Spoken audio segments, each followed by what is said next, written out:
सब देवता अपने अपने भांति भांति के वाहन और विमान सजाने लगे। कल्याणप्रद मंगल शगुन होने लगे और अप्सराएं गाने लगी। शिव जी के गण शिव जी का श्रृंगार करने लगे। जटाओं का मुकुट बनाकर उस पर सांपों का मोर सजाया गया। शिव जी ने सांपों के ही कुंडल कंगन पहने, शरीर पर विभूति रमाई, वस्त्र की जगह बाघंबर लपेटे। शिव जी के सुंदर मस्तक पर चंद्रमा, सिर पर गंगा जी, 3 नेत्र, सांपों का जनेऊ, गले में विष और छाती पर नरमुंडों की माला थी। इस प्रकार उनका वेश अशुभ होने पर वे कल्याण के धाम और कृपालु हैं। एक हाथ में त्रिशूल, दूसरे में डमरू सुशोभित। शिव जी बैल पर चढ़ कर चले बज रहे हैं। शिव जी को देखकर देवांगनाएं मुस्कुरा रही हैं और कहती हैं कि इस वर्ग के योग्य दुल्हन संसार में नहीं मिलेंगी। विष्णु ब्रह्मा आदि देवताओं का समूह अपने अपने वाहनों पर चढ़कर बारात में चले। देवताओं का समाज सब प्रकार से अनुपम था, पर दुल्हे योग्य बारात न थी। तब विष्णु भगवान ने सब दिक्पालों को बुलाकर हंसकर ऐसा कहा कि सब लोग अपने अपने दल समेत अलग अलग होकर चलो। है भाई, हम लोग की यह बारात वर के योग्य नहीं है, क्या पराये नगर में जाकर हंसी कराओगे? विष्णु भगवान की बात सुनकर देवता मुस्कुराए, वे अपने अपने सेना सहित अलग हो गए। महादेव जी यह देखकर मन ही मन मुस्कुराते हैं और विष्णु भगवान के व्यंग वचन दिल लगी नहीं छूटते। अपने प्यारे विष्णु भगवान की इन अति प्रिय वचनों को सुनकर शिव जी ने भी भृंगी को भेजकर अपने सब गणों को बुलवा लिया।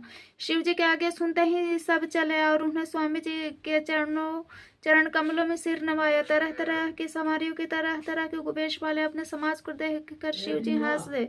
कोई बिना मुख का है, किसी के बहुत से मुख है, कोई बिना हाथ पैर का तो किसी के कई हाथ पैर है, किसी के बहुत आंखें है तो किसी की एक भी आंख नहीं है, कोई बहुत मोटा ताजा है तो कोई बहुत ही दुबला पतला, कोई बहुत दुबला पतला तो कोई बहुत मोटा, कोई पवित्र कोई अपवित्र वेश धारण किए हुए भयंकर गहने अपने हाथ में कपाल लिए हैं और सब के सब शरीर में ताजा खून लपेटे हैं। गधे, कुत्ते, सुअर और सियार से उनके मुख है। गणों के अगणित वेशों को कौन गिने। बहुत प्रकार के प्रेत, पिशाच, योगिनियों की जमाते हैं, उनका वर्णन करते नहीं बनता। भूत प्रेत नाचते हैं और गाते हैं, वे सब बड़े मौजी हैं, देखने में बहुत ही बेढंगे जान पड़ते हैं, बड़े बड़े ही विचित्र ढंग से बोलते हैं। जैसा दूल्हा वैसा बारात बन गए। मार्ग में चलते हुए भांति भांति के कौतिक तमाशे होते जाते हैं। हिमाचल ने ऐसा विचित्र मंडप बनाया है कि जिसका वर्णन नहीं हो सकता। जगत में जितने छोटे बड़े पर्वत हैं जिनका वर्णन करके पार नहीं मिलता, तथा जितने वन, समुद्र, नदी और तालाब थे, हिमाचल ने सबको न्योता भेजे। वे सब के सब इच्छानुसार रूप धारण करके सुंदर शरीर धारण कर सुंदरी स्त्रियों और समाजों के साथ हिमाचल के घर आए। सभी स्नेह सहित मंगल गीत गाते हैं। हिमाचल ने पहले से ही बहुत से घर सजवा रखे थे। यथायोग उन स्थानों में सब लोग उतर गए। नगर की सुंदरता, शोभा देखकर ब्रह्मा जी की रचना चातुर्य भी तुक्ष लगती थी। नगर की शोभा देखकर ब्रह्मा जी की निपुणता सचमुच तुक्ष लगती है। वन, बाग, कुएं, तालाब, नदियां सभी सुंदर है, उनका वर्णन कौन कर सकता है। घर घर बहुत से मंगल सूचक तोरण और ध्वजा पताकाएं सुशोभित हो रही हैं। वहां की सुंदर और चतुर स्त्री पुरुषों की छवि देखकर मुनियों के भी मन मोहित हो जाते हैं। जिस नगर में स्वयं जगदम्बा ने अवतार लिया, क्या उसका वर्णन हो सकता है। यहाँ रिद्धि सिद्धि, संपत्ति और सुख नित नए नए बढ़ते जाते हैं। बारात को नगर के निकट आई सुनकर नगर में चहल पहल मच गई, जिससे उनकी शोभा बढ़ गई। आगमनी करने वाले लोग बनाव श्रृंगार करके तथा नाना प्रकार की सवारियों को सजाकर आदर सहित बारात को लेने चले। देवताओं के समाज को देखकर सब मन में प्रसन्न हुए और विष्णु भगवान को देखकर तो बहुत ही सुखी हुए, किंतु जब शिव जी के दल को देखने लगे तब तो उन सब के वाहन डर कर भाग चले। कुछ बड़ी उम्र के समझदार लोग धीरज धरकर वहीं डटे रहे। लड़के के तो अपने अपने प्राण लेकर घर पहुंचे। जब माता पिता पूछते हैं तो वे भय से कांपते हुए शरीर से ऐसा वचन कहते हैं, क्या कहें, कोई बात कही नहीं जाती। यह बारात है यमराज की सेना। दूल्हा पागल है और बैल पर सवार है। सांप, कपाल और आँख ही उसके गहने हैं। दूल्हे के शरीर पर आँख लगी है, सांप और कपाल के गहने। वह नंगा, जटाधा, अरे भयंकर, उसके साथ भयानक मुख वाले भूत प्रेत, पिशाच, योगिनी या राक्षस है। जो बारात को देखकर जीता बचेगा, सचमुच उसके बड़े ही पुण्य है और वही पार्वती का विवाह देखेगा। लड़कों ने घर घर यही बात कही। महेश्वर शिव जी का समाज समझकर सब लड़कों के माता पिता ने मुस्कुराते ही उनसे बहुत तरह से लड़कों को समझाया कि निडर हो जाओ, डर की कोई बात नहीं है। अगवान लोग बारात को लाए। उन्होंने सबको सुंदर जनवासे में ठहरने को दी है। मैना ने शुभ आरती सजाई। उनके साथ स्त्रियां उत्तम मंगल गीत गाने लगी। सुंदर हाथों में सोने का थाल सुशोभित है। इस प्रकार मैना हर्ष के साथ शिव जी का दर्शन करने चली। जब महादेव जी को भयानक वेश में देखा तो वे स्त्रियों के मन में बड़ा भारी भय उत्पन्न हो गया। बहुत ही डर के मारे भाग कर वे घर में घुस गई। शिव जी जहाँ जन्माशा था वहां चले गए। मैना के हृदय में बड़ा दुख हुआ। उन्होंने पार्वती को अपने पास बुला लिया और अत्यंत स्नेह से गोद में बैठाकर अपने नील कमल के समान नेत्रों में आंसू भरकर कहा, जिस विधाता ने तुमको ऐसा सुंदर रूप दिया, उस मूर्ख ने तुम्हारे दूल्हे को बावला कैसे बनाया? जिस विधाता ने तुमको सुंदरता दी, उसने तुम्हारे लिए वर बावला कैसे बनाया? जो फल कल वृक्ष में लगना चाहे तो वह जबरदस्ती बबूल में लग रहा है। मैं तुम्हें लेकर पहाड़ से गिर पड़ूंगी, आग में जल जाऊंगी या समुद्र में कूद पड़ूंगी, चाहे घर उजाड़ जाए और संसार भर में अपकीर्ति फैल जाए, पर जीते जी मैं ऐसे बावले वर से तुम्हारे विवाह न करूंगी। हिमाचल की स्त्री मैना को दुखी देखकर सारी स्त्रियां व्याकुल हो गई। मैना अपनी कन्या के स्नेह को याद करके विलाप करती हुई रोती और कहती थी, मैंने नारद का क्या बिगाड़ा था, जिन्होंने मेरा बसता हुआ घर उजाड़ दिया, जिन्होंने पार्वती को ऐसा उपदेश दिया कि जिससे उसने बावले वर के लिए तब किया। सचमुच उनके न कोई मोह है, न माया, न उनके धन है और न घर और न स्त्री ही है। वे सबसे उदासीन है, इसी से वे दूसरा का घर उजाड़ने वाले हैं। उन्हें न किसी से लाज है न डर। भला बांझ स्त्री प्रसव की पीड़ा क्या जाने। माता के विकल देखकर पार्वती जी विवेक युक्त कोमल वाणी बोली, है माता, जो विधाता रच देते हैं वह टलता नहीं, ऐसा विचार कर तुम सोच मत करो। जो मेरे भाग्य में बावला ही पति लिखा है तो किसी को क्यों दोष लगाया जाए। है माता, क्या विधाता के अंक तुमसे मिट सकते हैं? वृथा कलंक का टीका मत लो।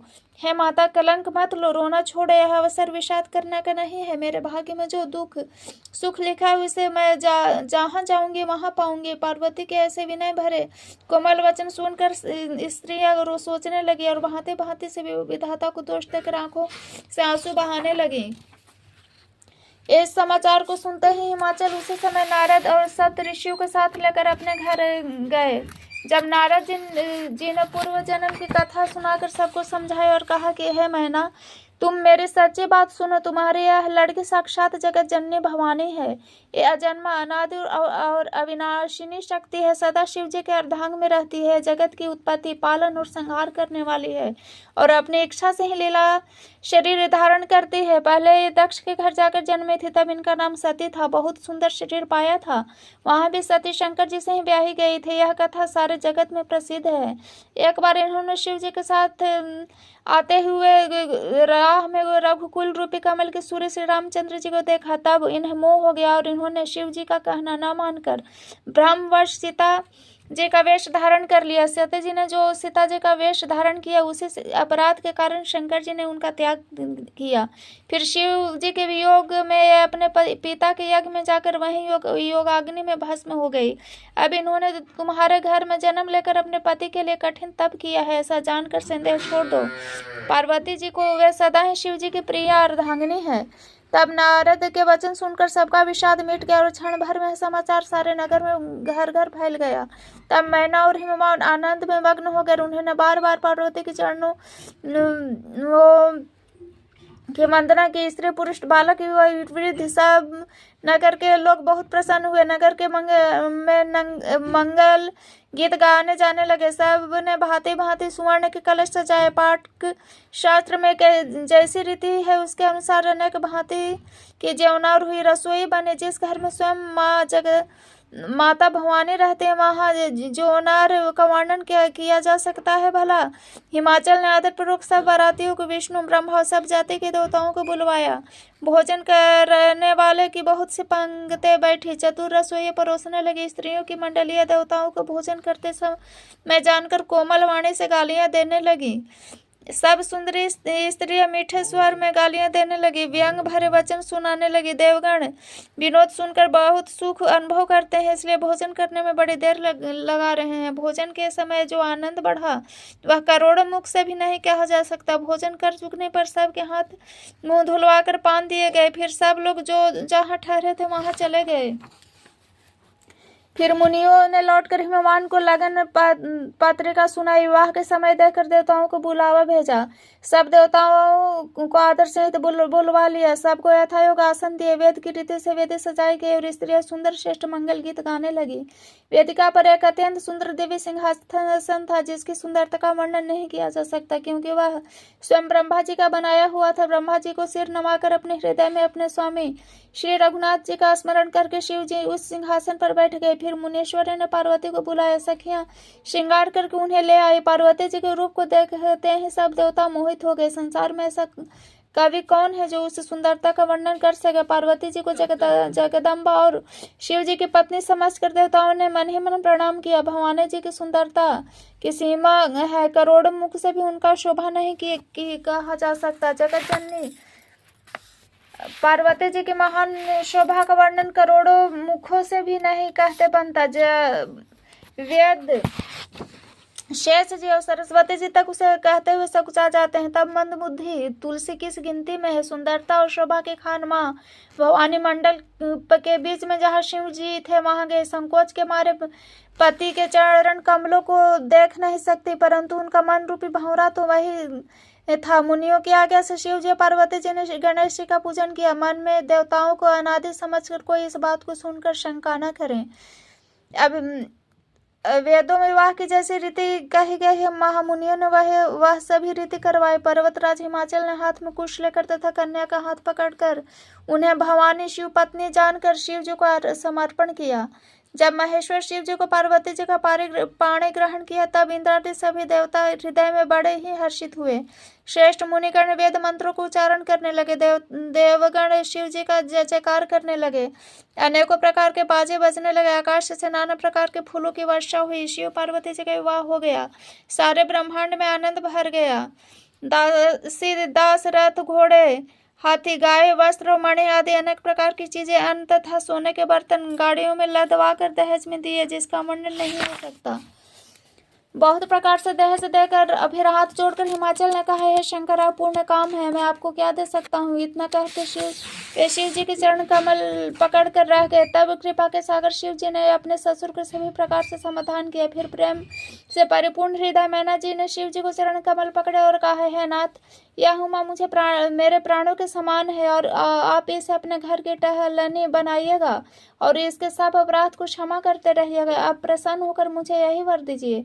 शिव जी ने बहुत तरह से अपनी सास को समझाया। तभी शिव जी के चरणों में सिर नवाकर घर गई। फिर माता ने पार्वती को बुला लिया और गोद में बैठा कर सुंदर सीख दी, है पार्वती, तू सदा शिव जी के चरणों की पूजा करना। नारियों का यही धर्म है, उनके लिए पति ही देवता और कोई देवता नहीं। इस प्रकार की बातें करते करते उनकी आंखों में आंसू भर आए। उन्होंने कन्या को छाती से चिमटा लिया।